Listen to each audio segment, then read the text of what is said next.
আসসালামু আলাইকুম। আশা করি যে যেখান থেকে আমার ভিডিওটা দেখছেন সবাই ভালো আছেন, সুস্থ আছেন। আলহামদুলিল্লাহ, আল্লাহর রহমতে আমরাও ভালো আছি। আজকে খুব কমন একটি রেসিপি করে দেখাবো। রেসিপিটি হলো পুঁইশাক ভাজি।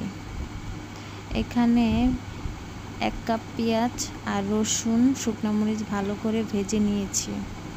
আগে থেকে পুঁইশাক ভালো করে কেটে ধুয়ে সিদ্ধ করে নিয়েছি।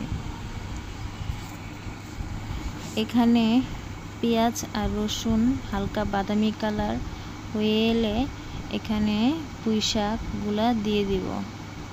পেঁয়াজ আর রসুনের সাথে পুঁইশাকটা ভালো করে ভেজে নিব। এই পুঁইশাক ভাজিটা আমার বাসায় সবাই অনেক পছন্দ করে।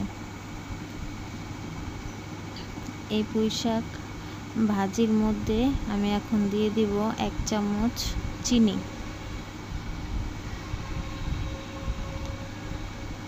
এটা লবণ না, অবশ্যই চিনি দিয়েছি। এখন দিয়ে দিব কাঁচামরিচ।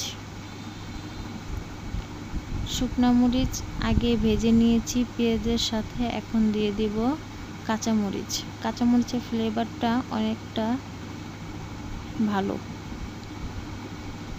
তাই আমি পুঁইশাকের সাথে কয়েকটা ফালি করে কাঁচামরিচ দিয়ে দেব।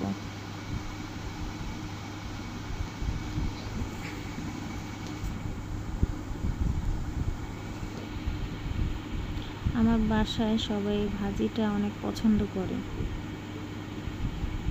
এখন এতে দিয়ে দেব লবণ। লবণ স্বাদ মতো। শাকটা সিদ্ধ করার সময় আমি লবণ দিয়েছি, তাই এখানে লবণটা আমি কম দিচ্ছি।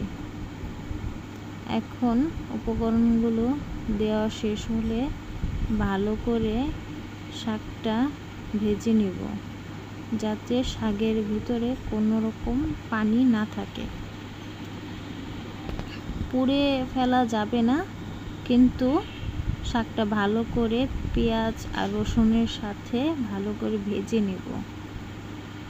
পরিমাণ মতো সব কিছু দিয়েছি, এখন আর কিছু এখানে দেব না।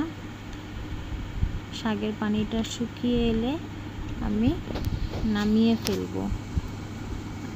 আমার শাক রান্না হয়ে গেছে।